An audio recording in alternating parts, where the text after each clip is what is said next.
Hi everyone. So we're going to talk about falling off the bandwagon. It's not a phrase that I really particularly like, but it's a phrase that we hear a lot in the health and fitness industry. So when you fall off the wagon, right? A lot of people are going to be like, this is bad, I'm a failure. And then you're going to have that feeling of guilt and you're going to shame spiral because, well, if I'm already off it, I might as well just keep going.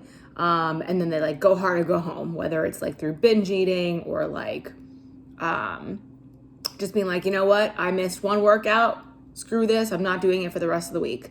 And they just kind of go into that spiral, which we don't really want. In reality, the wagon needs to go. The wagon is a piece of shit. It's not all or nothing. And we need to get out of that mindset of it being all or nothing. Health is a process. There's going to be setbacks. There's going to be great accomplishments. There's going to be like hard parts and easy parts. It's a whole process that's lifelong and it never ends. Just like working on yourself and growing and being a human never ends. It's something we always will be doing for the rest of our lives. It's not a race, it isn't. If you strive for perfection, it's only going to lead you to failure. You can't be perfect all the time, and that's okay. That's okay.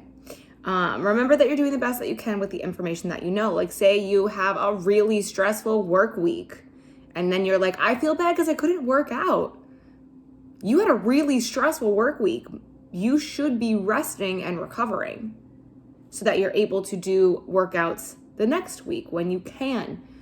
We do not need to be so hard on ourselves. We need to be kind to ourselves and acknowledge the accomplishments that we've done because we cannot overstress our bodies.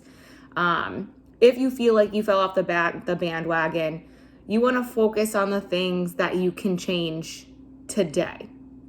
So say you're like, oh man, I had a pint of ice cream yesterday, which I have a pint of ice cream all the time. But you're like, oh man, I have a pint of ice cream and that's like a bad thing for you, which again, I don't like the good or bad. I really want us to put good, bad end of the spectrum on either, kind of out of our vocabulary as things grow and change within the fitness industry, which just takes a while. It's a pretty toxic industry, but the things that you can change today. So you're like, oh, I overate yesterday. That doesn't mean that you starve yourself today. That means that you fuel your body with the whole foods just like you normally would, because that one day of overeating is not going to set back your goals in the long run.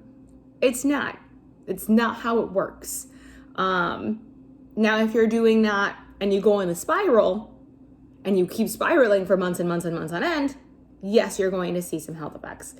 But the goal is to stop that in its tracks, and that all has to do with reframing your mindset.